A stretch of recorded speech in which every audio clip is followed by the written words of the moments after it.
श्री गणेशाय नमः। श्री सत्यनारायण भगवान की जय। प्रिय भक्तों, आज आश्विन मास की पूर्णिमा तिथि है और इस दिन श्री सत्यनारायण भगवान की व्रत कथा सुनी और पढ़ी जाती है।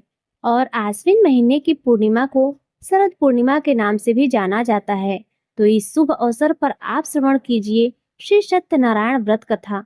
इस व्रत कथा को सुनने मात्र से भक्तों के सभी कष्ट कटते हैं और वह इस लोक के सुख को भोग कर वैकुंठ का वासी बन जाता है। तो आइए इस दुर्लभ कथा को सुनते हैं।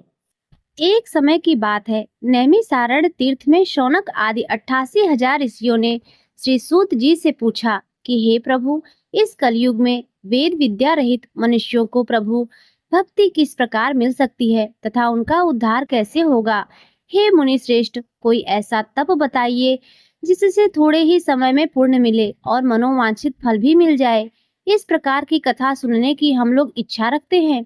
तभी सभी शास्त्रों के ज्ञाता श्री सूत जी कहने लगे, हे वैष्णव में पूज्य, आप सभी ने प्राणियों के हित की बात पूछी है, इसलिए मैं एक श्रेष्ठ व्रत के बारे में आप लोगों को जरूर बताऊंगा, जिसके बारे में नारद जी ने श्री लक्ष्मी नारायण जी से पूछा था और लक्ष्मीपति श्री हरि ने नारद जी से कहा था।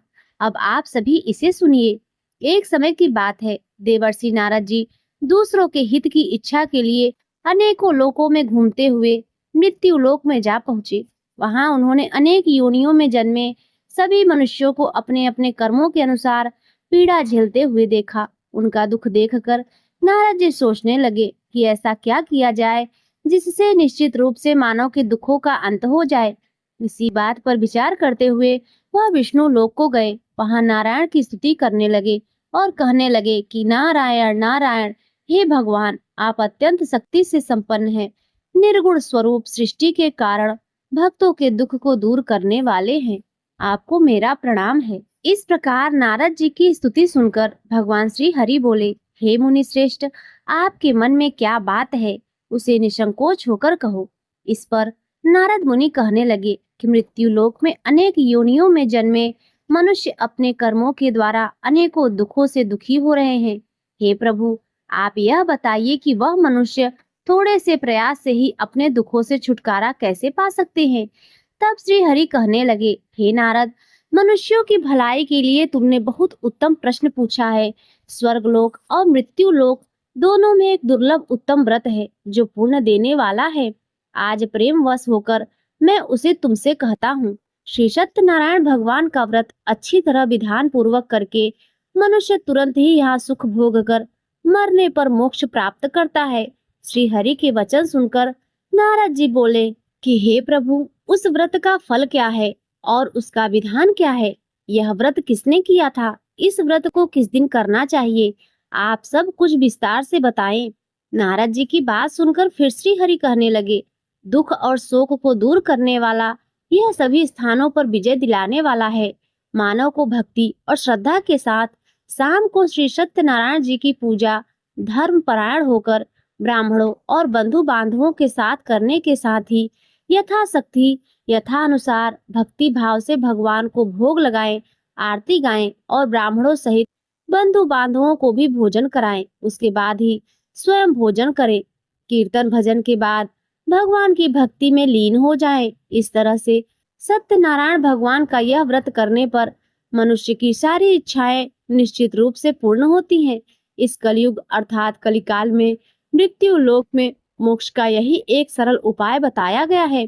श्री सूत जी बोले, हे ऋषियों, जिसने पहले समय में इस व्रत को किया था, अब उसका इतिहास कहता हूँ, ध्यान से सुनो।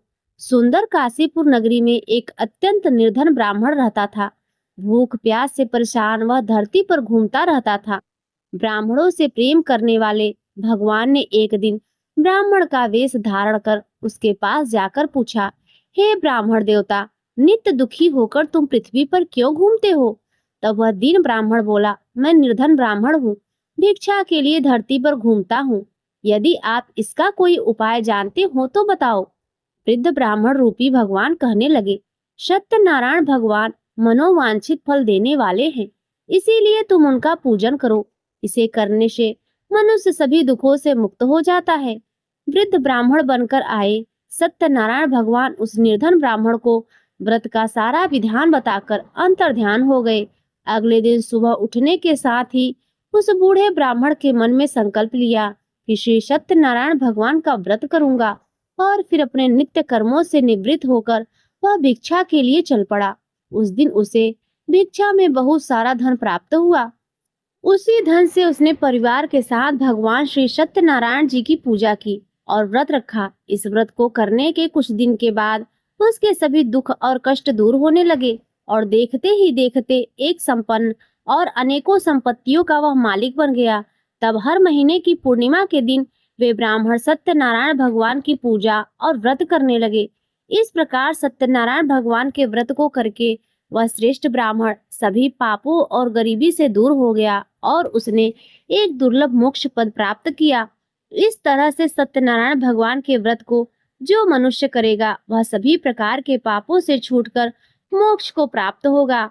जो मनुष्य इस व्रत को करेगा वह भी सभी दुखों से मुक्त हो जाएगा। श्री सूत जी बोले, इस तरह से देवर्षि नारद जी से नारायण जी का कहा हुआ श्री सत्यनारायण व्रत मैंने तुम्हें बताया। हे विप्रो, मैं अब और क्या कहूँ। तब ऋषिगण कहने लगे, हे मुनिवर, संसार में उस विप्र से सुनकर और किस किस ने इस व्रत को किया, हम सब इस बात को सुनना चाहते हैं। इसके लिए हमारे मन में श्रद्धा का भाव है। तब श्री सूत जी कहने लगे, हे मुनियों, जिस जिसने इस व्रत को किया है वह सब सुनो। एक समय वही विप्र धन और ऐश्वर्य के अनुसार अपने बंधु बांधवों के साथ इस व्रत को करने को तैयार हुआ। उसी समय एक लकड़ी बेचने वाला बूढ़ा आदमी आया और लकड़ियां बाहर रखकर अंदर ब्राह्मण के घर में गया। प्यास से दुखी होकर वह लकड़हारा उनको व्रत करते देख विप्र को नमस्कार कर पूछने लगा, हे ब्राह्मण देव, आप क्या कर रहे हैं तथा इसे करने से आपको क्या फल मिलेगा? कृपा करके मुझे भी बताइए। तब ब्राह्मण ने कहा कि यह सब मनोकामनाओं को पूर्ण करने वाला श्री सत्यनारायण भगवान का व्रत है। इनकी कृपा से ही मेरे घर में धन धान्य आदि की वृद्धि हुई है। विप्र से श्री सत्यनारायण भगवान के व्रत के बारे में जानकर वह लकड़हारा बहुत प्रसन्न हुआ। चरणामृत लेकर और प्रसाद खाने के बाद वह अपने घर गया। लकड़हारे ने अपने मन में संकल्प किया कि आज लकड़ी बेचने से जो भी धन मिलेगा उसे श्री सत्यनारायण भगवान का उत्तम व्रत करूंगा। मन में इस विचार को लेकर वह बूढ़ा आदमी सिर पर लकड़ियां रखकर उस नगर में बेचने गया, जहां उसने अपनी लकड़ियों का दाम पहले से 4 गुना अधिक प्राप्त किया। बूढ़ा प्रसन्नता के साथ पैसे लेकर श्री सत्यनारायण भगवान की मूर्ति और व्रत की अन्य सामग्री लेकर अपने घर गया। वहां उसने अपने परिवारजनों को बुलाकर विधि विधान से श्री सत्यनारायण भगवान का पूजन और व्रत किया। इस व्रत के प्रभाव से वह बूढ़ा लकड़हारा धन पुत्र आदि से युक्त होकर संसार के समस्त सुख भोग कर अंत में बैकुंठ धाम चला गया। श्री सूत जी कहते हैं कि हे श्रेष्ठ मुनियों, अब आगे की कथा भी कहता हूँ। पहले समय में उल्का मुख नाम का एक बुद्धिमान राजा था। वह सत्यवक्ता और जितेंद्रिय था। प्रतिदिन देव स्थानों पर जाता और निर्धनों को धन देकर उनके कष्ट को दूर किया करता था। उसकी पत्नी कमल के समान मुख वाली तथा सती साध्वी थी। भद्रशिला नदी के तट पर एक बार उन दोनों ने श्री सत्यनारायण भगवान का व्रत किया। उसी समय साधु नाम का एक वैश्य वहां आया। उसके पास व्यापार करने के लिए बहुत सारा धन भी था।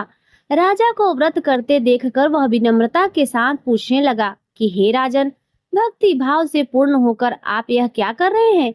मैं सुनने की इच्छा रखता हूँ, तो आप कृपा करके मुझे बताएं। तब वह राजा इस प्रकार बोला कि अपने बंधु बांधवों के साथ पुत्र आदि की प्राप्ति के लिए मैं श्री सत्यनारायण भगवान का व्रत और पूजन कर रहा हूँ। राजा के वचन सुनकर साधु वैश्य आदर से कहने लगा, हे राजन, मुझे भी इस व्रत का सारा विधान बताइए। मैं भी इस व्रत को करूंगा। मुझे भी कोई संतान नहीं है और मुझे विश्वास है कि इस व्रत को करने से निश्चित रूप से मुझे संतान की प्राप्ति होगी। तब राजा से व्रत का सारा विधान सुनकर व्यापार से निवृत्त होकर वह व्यापारी अपने घर गया। साधु ने अपनी पत्नी को संतान देने वाले इस व्रत का वृत्तांत कह सुनाया और कहा कि जब मेरी संतान होगी तब मैं इस व्रत को करूंगा। साधु ने इस तरह के वचन अपनी पत्नी लीलावती से कहे। एक दिन लीलावती अपने पति के साथ आनंदित हो सांसारिक धर्म में प्रवृत्ति होकर श्री सत्यनारायण भगवान की कृपा से गर्भवती हो गई। कुछ महीने के बाद उसके गर्भ से एक सुंदर कन्या ने जन्म लिया। माता पिता ने अपनी कन्या का नाम कलावती रखा। एक दिन वैश्य की पत्नी ने अपने पति को याद दिलाया कि आपने भगवान श्री सत्यनारायण जी का व्रत करने का संकल्प लिया था। अब उसे करने का समय आ गया है। अब आप इस व्रत को पूर्ण करिए। तब वह साधु कहने लगा, हे प्रिय, इस व्रत को मैं अपनी पुत्री के विवाह पर करूंगा। इस प्रकार वह अपनी पत्नी को आश्वासन देकर नगर को चला गया। साधु वैश्य ने एक बार नगर में अपनी कन्या को सखियों के साथ देखा तो उसे लगा कि अब उसकी कन्या विवाह योग्य हो गई है। तब उसने कन्या के योग्य वर ढूंढना प्रारंभ कर दिया। एक दिन साधु की बात को ध्यान में रखते हुए एक नगर में जा पहुंचा और वहां देखभाल कर लड़की के लिए सुयोग्य वर्णित पुत्र को ले आया।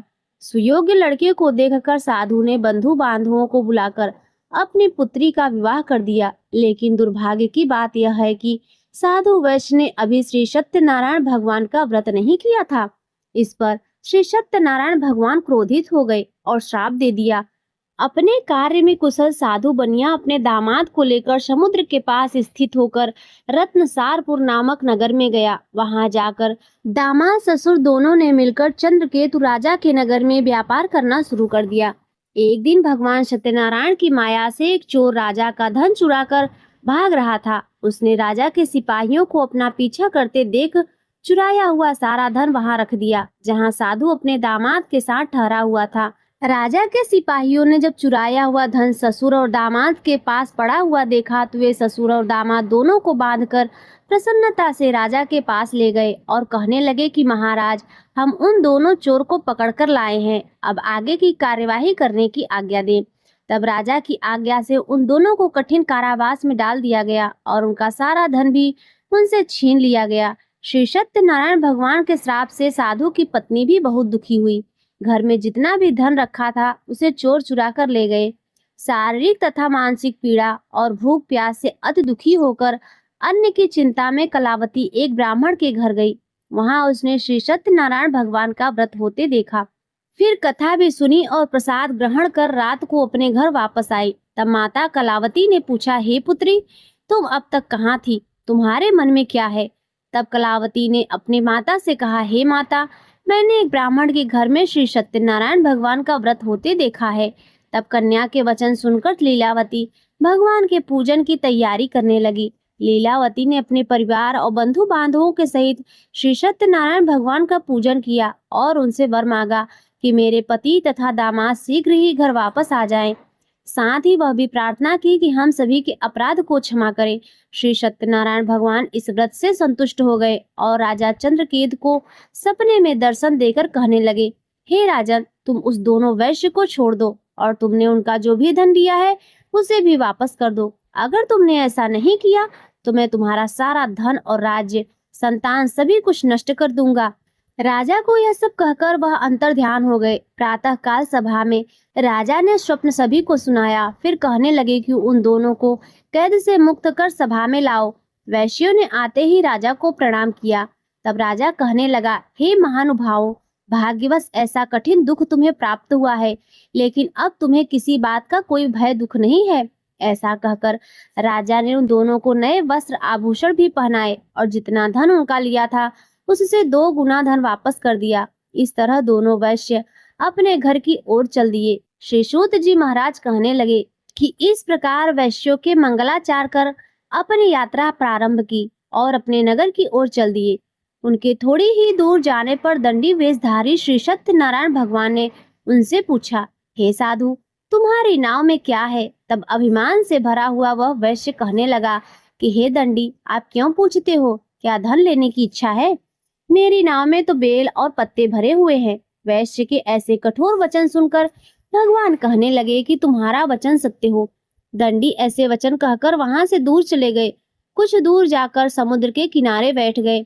इधर दंडी के जाने पर साधु वैश्य ने नित्य क्रिया के पश्चात अपनी नाव को जब ऊंची उठते देखा तो बड़ा आश्चर्य हुआ और नाव में बेल पत्ते आदि भरे हुए देखकर वह मूर्छित होकर जमीन पर गिर पड़ा। वापस होश आने पर वह अत्यंत शोक में डूब गया।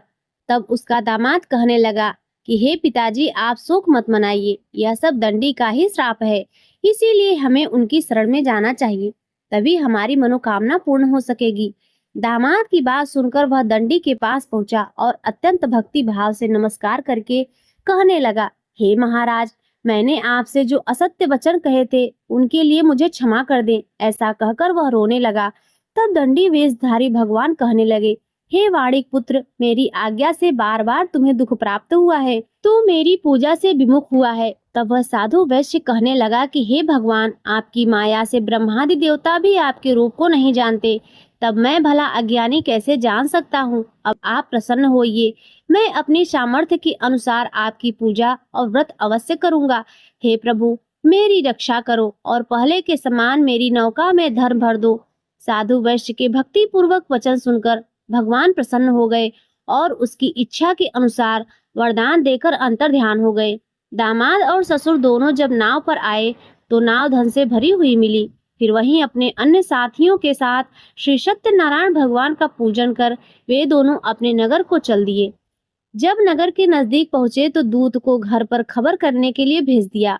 दूत साधु की पत्नी को प्रणाम करके कहने लगा कि मालिक अपने दामाद सहित नगर के निकट आ गए हैं। दूत की बात सुनकर साधु की पत्नी लीलावती ने बड़े हर्ष के साथ श्री सत्यनारायण भगवान का पूजन कर अपनी पुत्री कलावती से कहा कि मैं अपने पति के दर्शन को जा रही हूँ, तू भी कार्य समाप्त कर जल्दी आ जाना। माँ के ऐसे वचन सुनकर कलावती जल्दी जल्दी में प्रसाद छोड़कर अपने पति के पास चली आई। इस तरह प्रसाद की अवज्ञा के कारण ही श्री सत्यनारायण भगवान रुष्ट हो गए और नाव सहित उसके पति को पानी में डुबो दिया। कलावती अपने पति को वहां ना पाकर रोती हुई जमीन पर गिर पड़ी। नौका को डूबा हुआ देख और कन्या को रोता हुआ देख वह साधु वैश्य दुखी होकर कहने लगा कि हे प्रभु, मुझसे तथा मेरे परिवार से जो भी भूल हुई है उसे क्षमा करें। साधु के दीन वचन सुनकर श्री सत्यनारायण भगवान प्रसन्न हो गए और आकाशवाणी हुई कि हे साधु, तेरी कन्या मेरे प्रसाद को छोड़कर आई है, इसीलिए उसका पति अदृश्य हो गया है। यदि वह घर पर जाकर प्रसाद खाकर लौटे तो इसे इसका पति अवश्य ही मिलेगा। ऐसी आकाशवाणी सुन कलावती ने वैसा ही किया जैसा आकाशवाणी के दौरान भगवान ने कहा था, और फिर प्रसाद ग्रहण करने के बाद जब वापस आई तो अपने पति के दर्शन करके वह अत्यंत प्रसन्न हुई। उसके बाद साधु वैश्य अपने बंधु बांधवों सहित भगवान श्री सत्यनारायण भगवान का विधि विधान से पूजन करता है और इस लोक के सभी सुख को भोग कर वह अंत में स्वर्ग को जाता है। श्री सूत जी बोले, हे ऋषियों, और भी मैं एक कथा सुनाता हूँ, उसे भी ध्यान पूर्वक सुनो। प्रजा पालन में लीन तुंगध्वज नाम का एक राजा था। उसने भी भगवान का प्रसाद त्याग कर बहुत ही दुख प्राप्त किया। एक बार जंगल में जाकर वन्य पशुओं को मारकर वह बड़ के पेड़ के नीचे आया। वहां उसने ग्वालों की भक्ति भाव से अपने बंधु बांधवों सहित श्री सत्यनारायण भगवान का पूजन करते देखा। अभिमानवश राजा ने उसे देखकर भी पूजा स्थान में ना तो गया और ना ही उसने भगवान को प्रणाम किया। ग्वालों ने राजा को प्रसाद दिया, लेकिन उसने वह प्रसाद भी नहीं खाया और प्रसाद को वहीं छोड़कर अपने नगर को चला गया। जब राजा अपने नगर में पहुंचा तो वहां सब कुछ तहस नहस हुआ पाया, तो शीघ्र ही वह समझ गया कि यह सब भगवान के अनादर का ही परिणाम है। तब वह दोबारा ग्वालों के पास पहुंचा और विधि पूर्वक पूजा करके प्रसाद खाया, तो श्री सत्यनारायण भगवान की कृपा से सब कुछ पहले जैसा ही हो गया और फिर दीर्घ काल तक सभी सुख को भोग कर अंत में वह मोक्ष पद को प्राप्त हुआ। जो मनुष्य परम दुर्लभ इस व्रत को करेगा तो भगवान श्री सत्यनारायण की कृपा से उसे धन धान्य की प्राप्ति होगी। इस व्रत के प्रभाव से निर्धन धनी हो जाता है और भयमुक्त होकर जीवन जीता है। संतानहीन मनुष्य को संतान सुख प्राप्त होता है और सारे मनोरथ पूर्ण होने पर वह मनुष्य अंत में बैकुंठ धाम को जाता है। तब श्री सूत जी कहने लगे कि जिन्होंने इस व्रत को किया है, अब उनके दूसरे जन्म की कथा कहता हूँ। वृद्ध सतानंद ब्राह्मण ने सुदामा का जन्म लेकर मोक्ष की प्राप्ति की। लकड़हारे ने अगले जन्म में निषाद बनकर मोक्ष प्राप्त किया। उल्कामुख नाम का राजा दशरथ होकर बैकुंठ लोक को गए। साधु नाम के वैश्य ने मोरध्वज बनकर अपने पुत्र को आरे से चीरकर कृष्ण रूपी ब्राह्मण को दान में देकर मोक्ष पाया। महाराज तुंगध्वज ने स्वयंभू होकर भगवान की भक्ति में युक्त होकर कर्म कर मोक्ष पद प्राप्त किया। कथा संपूर्ण। सभी प्रेम से बोलिए श्री सत्यनारायण भगवान की जय। शरद पूर्णिमा की जय। भगवान श्री लक्ष्मी नारायण की जय। प्रिय भक्तों, अब आइए सुनते हैं श्री सत्यनारायण भगवान की आरती। ओम जय जगदीश हरे, स्वामी जय जगदीश हरे। भक्त जनों के संकट, दास जनों के संकट क्षण में दूर करे। ओम जय जगदीश हरे। जो ध्यावे फल पावे, दुख बिन से मन का।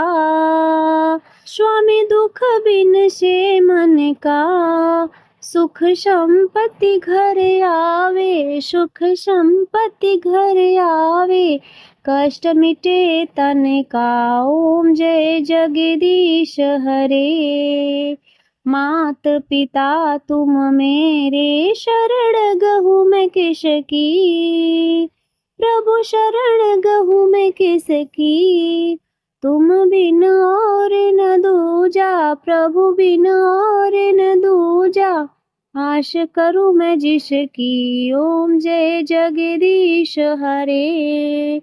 तुम पूर्ण परमात्मा, तुम अंतर्यामी, प्रभु तुम अंतर्यामी।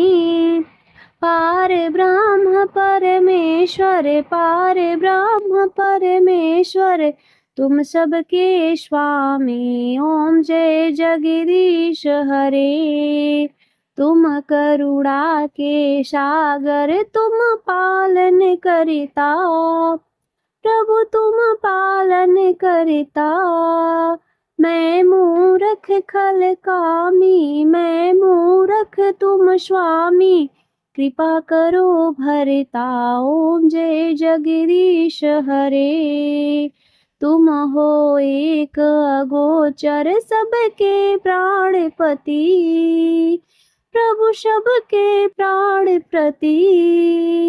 किस विधि मिलूं दया मैं, प्रभु किस विधि मिलूं दया मैं, तुमको मैं कुमति। ओम जय जगदीश हरे। दीन बंधु दुख हरता, तुम ठाकुर मेरे, प्रभु तुम ठाकुर मेरे। अपने हाथ उठाओ, अपनी शरण में बुलाओ, द्वार पड़ा तेरे। ओम जय जगदीश हरे। विषय विकार मिटाओ, पाप हरो देवा, प्रभु पाप हरो देवा। श्रद्धा भक्ति बढ़ाओ, श्रद्धा भक्ति बढ़ाओ, संतन की सेवा। ओम जय जगदीश हरे।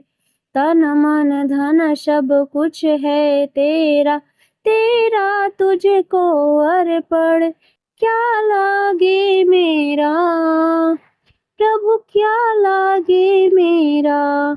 ओम जय जगदीश हरे, स्वामी जय जगदीश हरे।